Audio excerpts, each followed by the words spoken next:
Today we're going to discuss a recent speech given by the governor of the People's Bank of China, which is China's central bank.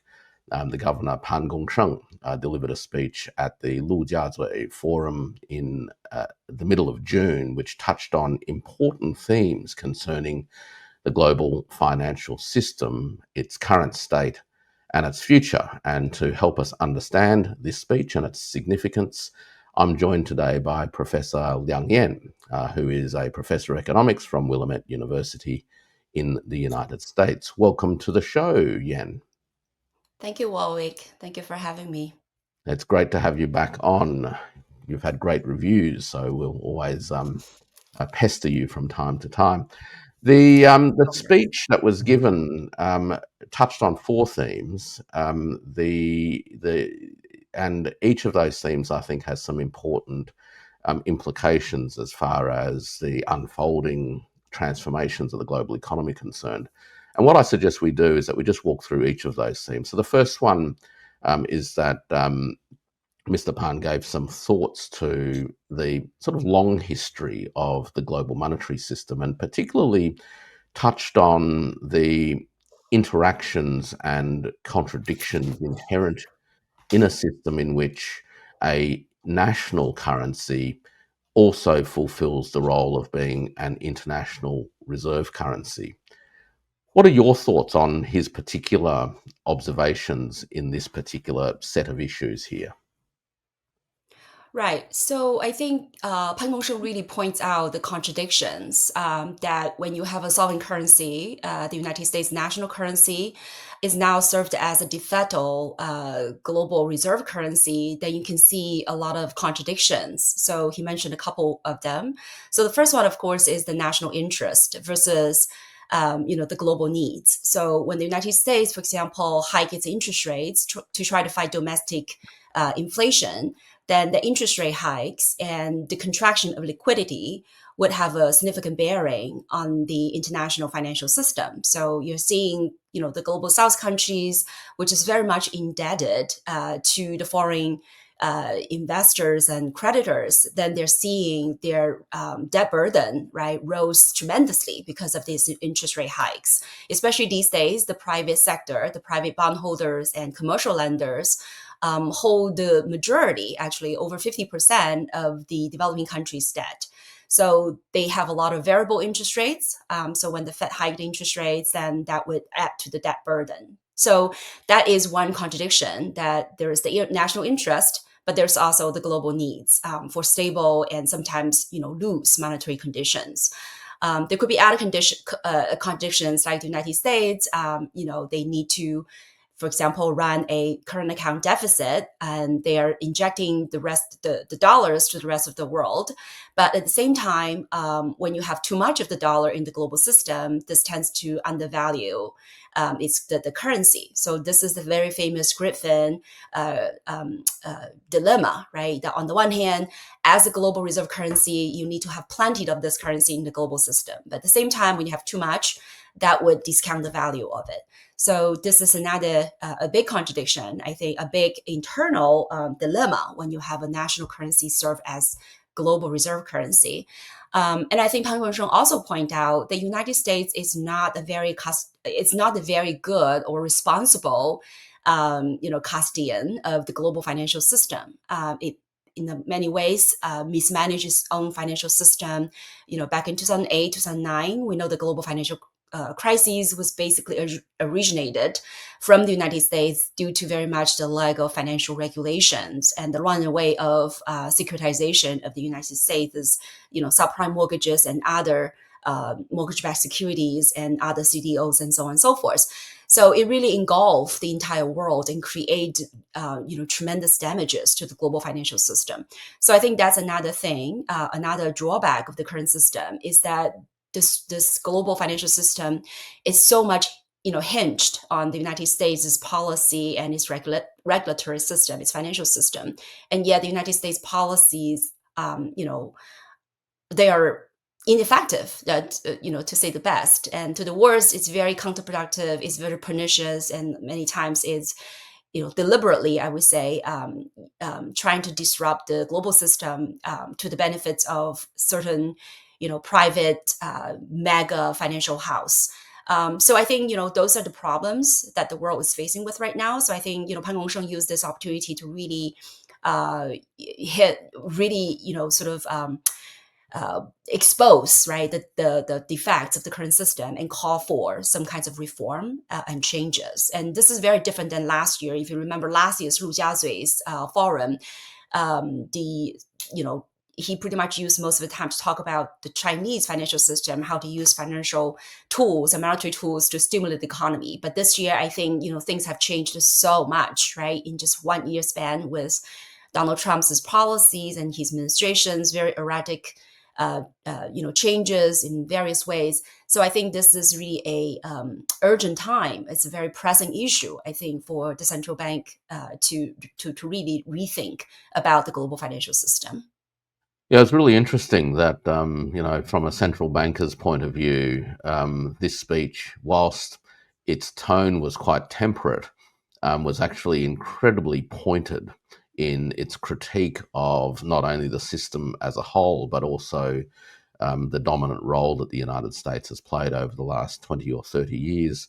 In terms of the issue of the financial system, he then goes on and talks a bit about two types of reactions to this outsized dominance of the United States dollar within the system. One is this emergence of different currencies as part of a currency multipolarity ecosystem, if you will, where we've got the European Central Bank seeking to again reassert a greater role for the euro. We've obviously got the ongoing, if carefully managed, internationalization of the RMB, et cetera, et cetera. So that's one direction of the response to the US dominance of the system historically. But the other one, which is also quite interesting, was he talked about the role of the IMF special drawing rights, the SDR, as another mechanism by which national economies around the world could relieve themselves of exposure to USD dominant risks. How do you think these two particular directions of reactions are likely to unfold, and what do they mean systemically? Yeah. I forgot to mention the last point that Peng Sheng pointed out is that the US now is also increasingly weaponizing its dollar system. So that's another, I think, major reason why we need this kinds of reform. And that also explains the motives behind many countries, like you mentioned, diversifying or reducing their reliance on the dollar system. So I think that last point is also very important, very essential. So going back to the question that you just asked, so it's clear that with all the contradictions that we just mentioned, right, with all the drawbacks of the current monetary system, there's a need to change. And so I think countries have been taking steps towards that. As you mentioned, there is a regional response. There is the also at the national level or bilateral level, there is the change. There are some changes emerging and accelerating. Then is in terms of these international organizations that we have right now, the so-called Bretton Woods institutions. Are there any ways to reform these institutions to make them work better? So I think all of these are needed because the US is the dollar system, right? It is the hegemonic currency system right now, and it's very entrenched. It's very deep-seated. It's difficult to unwind the whole system in a very short and very speedy way. So we need all the toolkits. And so, as you mentioned, there are many ways to do that. But essentially, what it needs to happen is some kind of alternative infrastructure to put in different pillars, right, of that global monetary system. So the payment system is one of them. And so I think Pan Gongsheng spent his second point elaborating the cross-border payment system. So he talked about how there is the traditional payment system, which again, the current world right now is mostly rely on the SWIFT system. It's an interbanking messaging system. The US has also its clearinghouse interbank payment system, the CHIPS. They also have the FedWire, which slightly different, but serve the same thing, which is about cross-border or interbank payment clearing system. And China, of course, has been building its own cross-border interbank system, the SIPS, since 2014. That's when it was launched. So that is, from a national perspective, as what Pan Gongsheng is addressing here, is that we need to diversify away from the US-centered kind of financial system for the payment, for the clearing, because as you know, Russia's example is clearly indicating that the US can weaponize the SWIFT system and cut other countries out of that payment system. So that's, I think, important. And again, as a matter of fact, China started to talk about these alternative payment system, the more sort of diversification of its official exchange reserves back in 2009. After the global financial crisis, the then central banker Zhou Xiaochuan already made an announcement at the BIS conference and said, the current system is not safe, it's not secure, it's not it's not efficient. We need to move away. And so it's been a long-term sort of efforts, right? So I think now China with the SIPS system, it has growing very quickly, right? Last year, the SIPS system has settled $24 trillion worth of settlements, right? $24 trillion worth of transactions. And there are many countries, there are many participants within this SIPS system. So allow China to be able to directly clear with the counterparts without getting through the SWIFT system, without getting through a US, the so-called correspondent bank. So I think that in a way helped to safeguard China's payment system. Now, of course, the SIPS is still relatively small.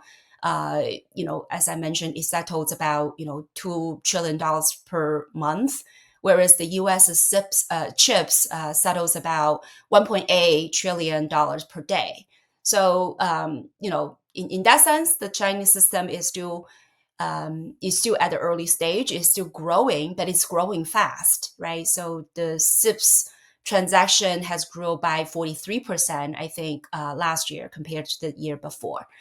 So it is a fast growing system, again, driven by this need and this reckoning that, countries should not completely rely on the dollar system, the US center system, because again, things could go wrong, right? The financial sector is not bulletproof, and the US could weaponize the system against other countries. So I think that shows the importance. At the national level, it needs to have this bilateral system to settle their transactions, hopefully with more and more with their local currencies as well. The second layer, of course, is the regional ones, right? Like you talked about some of these regional arrangements in the Asia, of course, is the Qingmai. That is not exactly a cross-border settlement or clearing system, but it does provide extra liquidity, right? Through the contingent reserves, the Qingmai sort of the network allow these countries to be able to settle their payments and provide some additional liquidity support should countries need, right? Should they be in any sort of liquidity crunch or needs. And so I think you see this in other areas as well. In Latin American, they're talking about their own, payment system. In BRICS now, again, a lot of discussions on BRICS Pay. And then African countries also talking about their regional, payment system. So we're seeing this kind of regionalization of the cross-border payment system, again, as a way to both expedite and to really make the payment system more efficient, but also as a safeguarding mechanism, right? Just in case if the dollar center, the US center system shuts down or prevent these other countries from participating. So I think that's the second layer. And then the third layer is what you mentioned in terms of some of the supranational institutions, Bretton Woods institutions like the IMF, right? It was set up, as we all know, after the Second World War, and it started to roll out the so-called SDR, the special drawing rights, as supplemental reserve assets in 1969. Again, the article agreements basically says that there should be periodic issuance of the SDR to supplement the reserve assets of individual countries should the need arise. And so that is what the SDR is for, and that's what the IMF is charged with, right? To maintain the global liquidity and the financial system. However, I would say that, for varieties of reasons, and I would, maybe talk about some of the major reasons, the system hasn't worked very well, right? The United States, of course, right now is holding more than 16% of the IMF quotas, which means it has over 16% of the voting rights. And for SDR issuance, it required the majority votes of 85%. So the US alone can veto any issuance proposals. And that's why we saw that, one of the reasons, again, this is one of the reasons, that we only have seen, four rounds of the SDR issuance. Actually, the fifth round is the most recent one in the pandemic, 2021 in August. That was the latest round of issuance of reserves. So, one has to wonder, right, in the past, since 1969 to now, why it only has so many rounds of issuance when the global economy clearly needs more liquidity, right? There are so many crises, so many banking crises, currency crises, financial crises. There's clearly lack of liquidity today in many developing countries to cope with their balance of payment crises, and yet we're not seeing a lot of issuance of the SDR. Right, the first round it issued was, I believe it's back in 1971 to 75, as a result of the U.S. quitting the Bretton Woods, and there's a need for extra reserves. Then is the end of 70s and early 80s, with hyperinflation, with developing countries, that crises. Then the third round was after 2008 financial crises. In 2009 there was issuance, and then a second round again in 2009. Because it wasn't sufficient. Then the most recent one is 2021. And again, the issuance value was only $650 billion worth of the dollars, when, many of the, international organizations argue, the MDBs, other multilateral development banks argue that we need at least 1 trillion, if not more, right, the SDRs. Well, the reason clearly is because the $650 billion is what the United States' Treasury Secretary could approve without congressional approval to issue more, right? The $650 billion worth of SDR is the cutoff line. So it's clear that, this is what, without a congressional approval, this is how much the Treasury Secretary is able to green light the issuance of SDR. And because, the Congress, the US Congress, would clearly veto the kind of issuance. As a matter of fact, Congress wrote a letter to Janet Yellen, back then, the Secretary of Treasury, and basically said, you should not allow for SDR issuance. This so-called SDR is backed by the US taxpayer money, which is completely false, of course. And they argue that the SDR is being used by repressive regimes for terrorism and other, misbehaviors, which again, completely unfounded. But long story short is that, yes, we need to have a more functional international monetary system, including, a more functional IMF and the World Bank, of course. But unfortunately, I think without any meaningful governance reform, changing the quota system, changing the voting rights system, I'm not seeing the IMF is really acting a really sort of an international lender of last resort, and I'm not seeing the SDR will be supplied sufficiently, especially to the global South countries.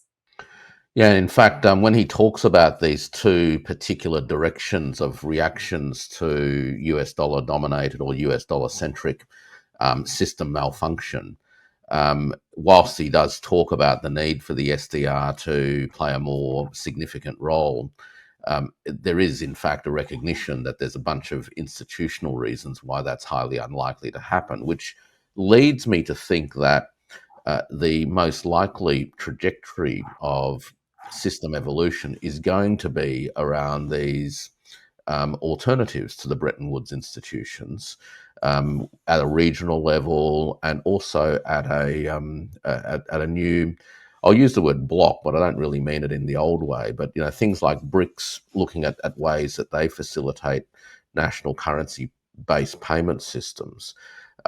Could you just give us a little bit more, I guess, detail on where these sorts of directions might head, particularly as we go down the path of the discussions in BRICS. For the last couple of years, obviously, there's been a lot of work being done behind the scenes on a BRICS Clear platform. And this question of a national currency based system as opposed to a system in which there is an alternative reserve currency. Well, I think at this point, the BRICS Pay, I think you have already written about this or talked about this in other places, right? So it is technically possible, model based on the Enbridge initiative that has already, as that BIS called it, has already achieved certain viable stage, and because it's able to clear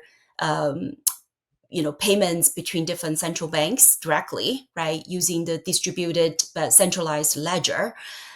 So technically, that is a possibility, and so it is possible to simply have a similar like the Enbridge system within the BRICS countries. So each country could use their own local currency, and then they could clear, right, using this centralized distributed ledger system. Of course, there are other ancillary sort of infrastructure and components need to be built, right? So there's still the contingent reserve arrangements, but it is still very much, in the way, it still rely on the IMF. And after you have certain amounts that you need to draw from the CRA, you need to get the IMF's sort of backup. So that could be definitely changed and reformed and improved. There's also other changes that need to be made. For example, what are the participants in the system? What would be the insurance policy, insurance scheme, right, to ensure the payments go through? If not, then what would be the recourse? There also needs some sort of legal system to back up this payment system. And of course, last but not least, there's a lot of data issues, right? Data governance issues. So I think, again, technically, we know what needs to be done, and it can be done. But I think the difficulty right now are two, right? One is that within the BRICS countries, there's definitely debates about, do we want to have a unit, a clearing unit? There is definitely benefit of doing that because when you think about each country clear with their own local currency, chances are country A could have a very large credit balance with country B, and country B could have a very large credit balance with country C, and C could have a very large credit balance with country A. So in a way, it becomes a little bit sort of difficult when you think about how to balance, right, these different countries' credit and debits. So using one single payment system, it could be, using the single clearing unit, it could be helpful to kind of bridge this kinds of imbalances. So again, one very simple example would be, China is able to sell a lot of goods, let's say, to Ethiopia, right? But does China import a lot from Ethiopia, right? If not, then what would China do with the Ethiopia's payment in its own, national currency? What is China gonna use that currency for? So with this kinds of bilateral imbalances, it could make the trading relationships and the settlement relationship a little bit more complicated. So if you have one clearing unit, then it becomes easier to net out the different balances. Okay, so but again, different countries have a different perspectives on that, right? Russia, of course, is the main proponent to have a clearing unit, whereas countries like India, I think they do not like this idea. Largely, I think it's because they're very delicate, I would say intricate, right, relationships that they're trying to kind of balance with different countries, and also because Donald Trump's stern warning about if countries move away from dollars. Using local currency, it's probably less irritating, for Trump. But if you move to a different vehicle currency, I think then this probably gonna push the button, right? This is going to irritate Trump, and invite some kind of retaliation, 100% tariff as he warned. But anyway, so I think there are some disagreements even within the BRICS countries. What would it look like to have this BRICS pay? Is it using local government currency, but with a clearing system, or is it more moving towards a clearing unit system? So I think that is one major, I think, debate within the BRICS countries. But I do see the trend, right, of moving towards an alternative system, meaning using your local currency to conduct trade and settlements. And of course, some other difficulties is, in addition to the settlements as one pillar of the international monetary system, there are two other pillars, right? One is the funding mechanisms.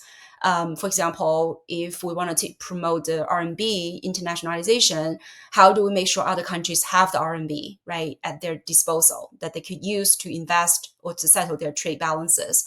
So the funding mechanism is another pillar of the international monetary system that needs to be worked out. And of course, at the regional level, there is a way for this to happen if we are able to improve or expand the role of the regional arrangements and also the multilateral development banks at the regional level. So that would be another pillar that could be, countries could work on.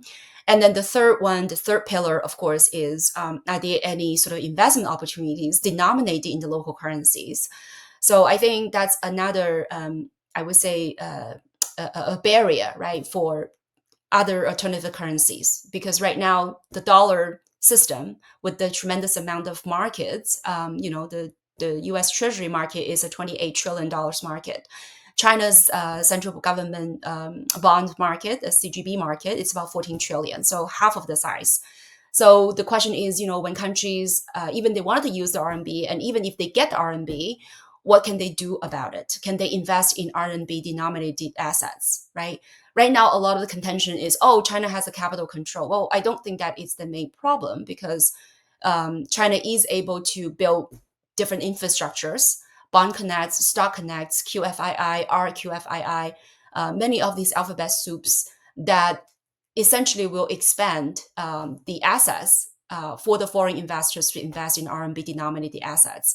But just in terms of the market size, in terms of liquidity, in terms of the varieties of products that foreign investors can invest into, that I think the U.S. right now is still quite unrivaled. But that said, we can get into that. I don't know if that's something would interest the audience, but I know that we have been talking about this, right, in terms of the countries now realize that the US's currency and its dollar assets are not as risk-free as previously believed. So now you're seeing more diversification efforts, right? Central banks now buying more gold. Gold now is about 20% of the global official reserves, overtaking the second used to be euro. Right now, the gold is 20%, the euro is 16%, and dollar, of course, is still about 57-58% of the official reserves. But you see this trend that central banks start to diversify, and you are also seeing exporters, right? That I think based on a recent report by, I don't remember, it's a UBS or US Bank, that says the exporters now, they don't want as much dollars, they want more euros, they want more yuan, they want more other, emerging market currencies and other more traditional, hard currencies, the so-called hard currencies. So you are seeing this kind of diversification trend, I think, largely, again, as a result of the US's own making, right? That they lose the credibility. You see the dollar value has gone down by about 11% so far this year. Treasury yield has been going up also by about 10% this year so far. So I think that is a clear testament to this sort of increasing distrust of the dollar and dollar system and dollar assets, and diversify away to other alternatives. And this really goes to Pan's third main point, which is the evolving system instability and the regulatory regimes that, in a sense, that came into place post-global financial crisis, which are no longer adequate to hold the system in place. In some respects, it's because events are overtaking the regulatory apparatus.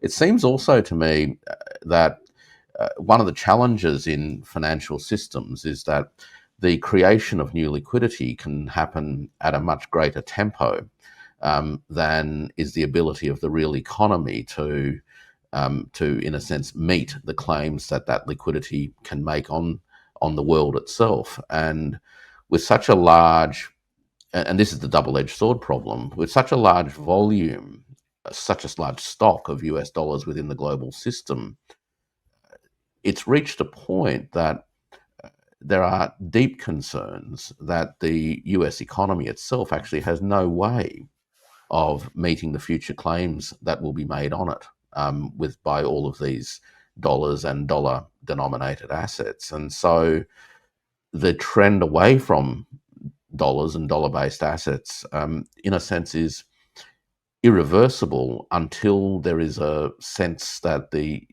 US real economy and the US financial economy has come back into something that resembles balance. Any thoughts on that? Right. Well, of course, I mean, the financial worth or the financial value, right, of today, I think the global financial market, that is 100 trillion worth of market, right? Whereas the global GDP is much, much less than that. Um, that system unfortunately has been existing for quite a while. I know that you have, in your work, you have talked about this fictitious capital idea, right? That we have already manufactured a system where you have all these financial claims, and that there's no way you can find the sort of real productive counterparts of that financial claims. Um, that has been going on for quite a while.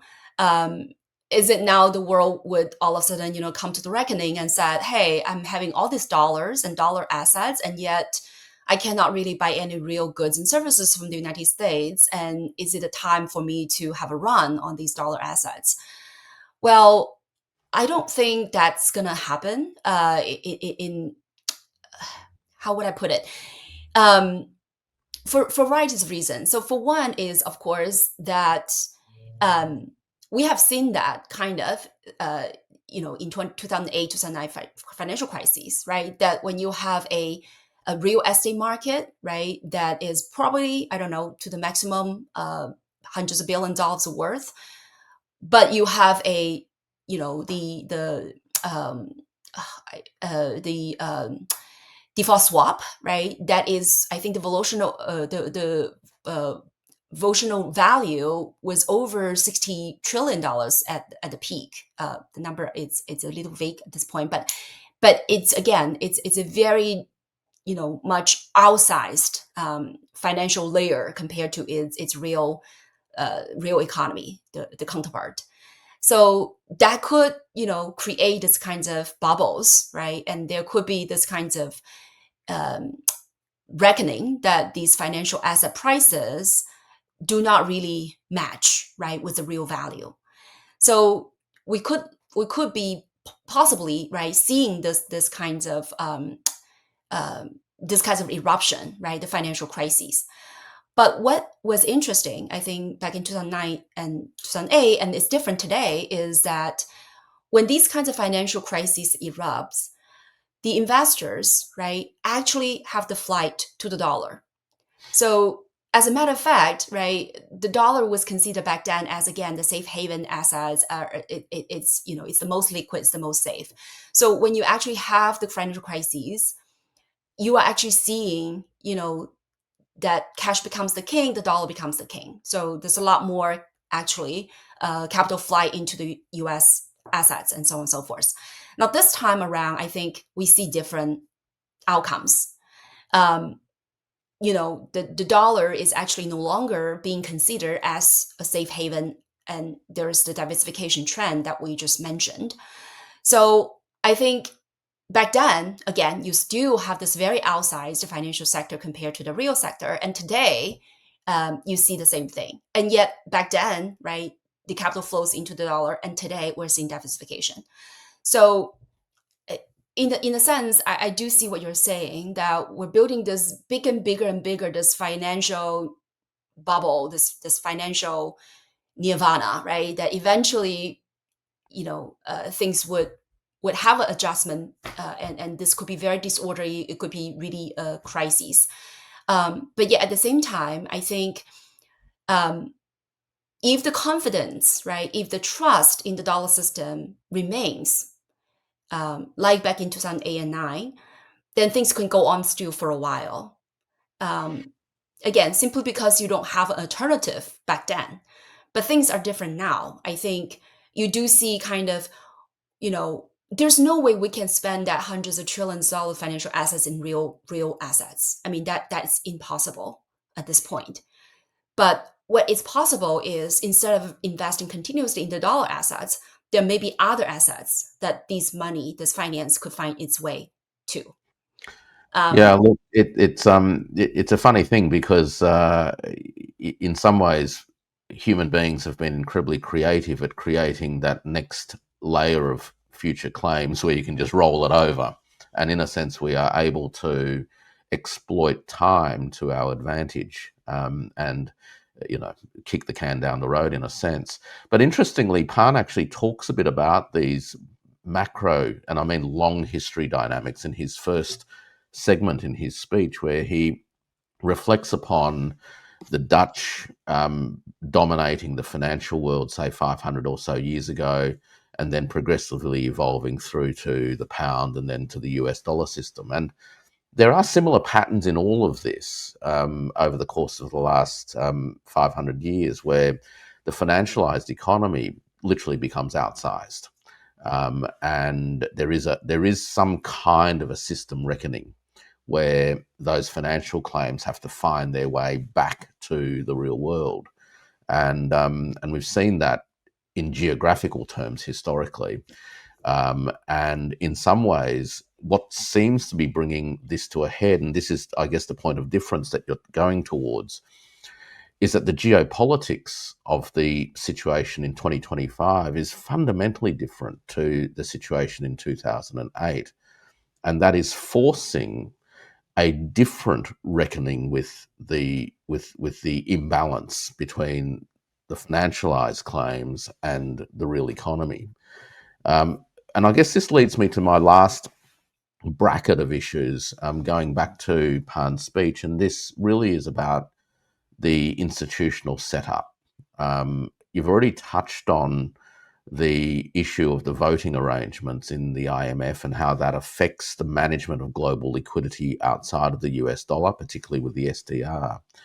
And I think Pan's last section in his speech is really, again, um, um, a central banker toned but incredibly sharp critique of an institutional setup that was created in a post war world that is no longer suited to the world of 2025. And there seems to be a little bit of a push from China and others in the global south for more considered discussions around reforming the IMF and the World Bank. But there is some pushback from the US too, with Scott Bessent more or less saying that the IMF really just needs to go back to its knitting. How do you see Pan's comments in this broader context, number one? And what do you think the issues are insofar as institutional reform is concerned? yeah.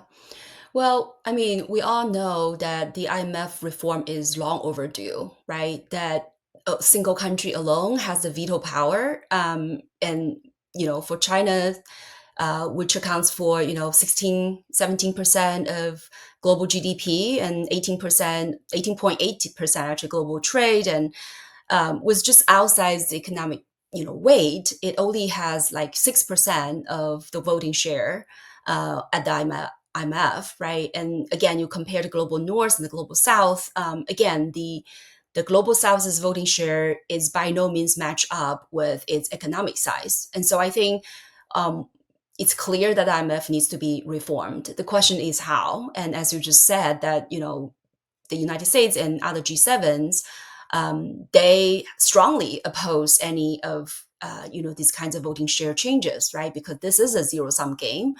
But I think there are a couple things that I think Pan Gongsheng, of course, he talked about it's needed to in his words, the quota system needs to be realigned, and it needs to improve the governance and enhance its legitimacy and representativeness. So I think that is the key. I think the key is that if the IMF is not undergoing this kinds of reform, it will lose its relevance. It will lose its legitimacy. I think one of the things that you realize these days that for many developing countries, they would rather go to the bond market. They would rather pay tremendously higher interest rate to borrow privately instead of going to the IMF. It's because they know that they don't have the voice at the IMF. They know that the IMF loans are always come with conditionalities and with certain punitive conditions. And so IMF becomes really the last resort, right, when it comes to countries in need of liquidity support. And so I think that in many ways undermines the relevance, right, and the need for existence for an institution like the IMF, right, because IMF is to bridge the short-term, balance payment liquidity needs, and yet countries don't go to IMF for such a need. So I think that is a very strong push for the IMF to reform.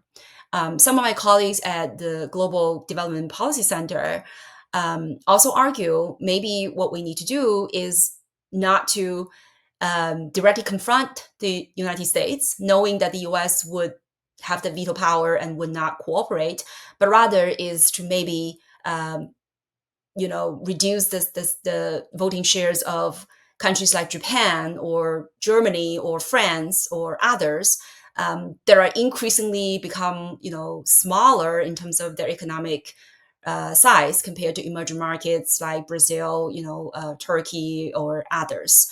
So there may be different ways, different strategies going forward, but I think it is clear that the IMF and other Bretton Woods institutions were established when these developing countries were still very much colonized and they didn't have a voice back then. But things have changed. So, the IMF and other Bretton Woods institutions need to update and need to reform, right, in order not to lose the relevance. The other thing that I would say also is you're absolutely right. I think outside of IMF and the Bretton Woods institution, I think the global governance on the financial sector, the financial institutions are still awfully inadequate, especially, again, what happened in the United States would have tremendous, implications for the rest of the world. And so I think that is also a very difficult problem, right? I think Pan Gongsheng is being very diplomatic in his speech. He didn't really point out, a lot of these mismanagement of financial system within the United States. It didn't talk a lot about, the problems with Basel III and other regulatory framework. He did mention about fragmentation of these regulatory frameworks. But we know there are many problems. I mean, in the United States, you're now looking at the Genius Act that trying to pretty much privatize the monetary system, right, in the name of stable coin and all of that. And I think that is a big alarm for not only the US financial system, but also for the entire global financial system. So I think, the regulatory system definitely needs to be beefed up to really cope with, I think, all this very fast evolving financial system, especially aided with all these, blockchain technologies. Yeah, we live in interesting times, and it seems that the institutional reform tempo is often considerably slower than the pace in which financial innovation and technology, as well as the real world, actually sometimes evolves. We can talk about this for many hours, but I think that we can draw a line today at this point. Thank you very much, Professor Liang, for coming onto the show and sharing us her perspectives on what is actually an important speech by the Chinese governor of the People's Bank of China. Hopefully we can have you on the show soon, perhaps after BRICS concludes and we see what the situation looks like after that event. But there's no doubt that we are living through a period of significant institutional, economic, and financial upheaval, and hopefully these changes will land relatively smoothly, but only time will tell. So thanks again for coming on. Thank you. Thank you for having me. If you liked that video, please like, comment, and subscribe. It really helps the channel. If you'd like to see more from TIO, check out the Substack link. Or if you'd like to see more from me, check out my Substack in the description.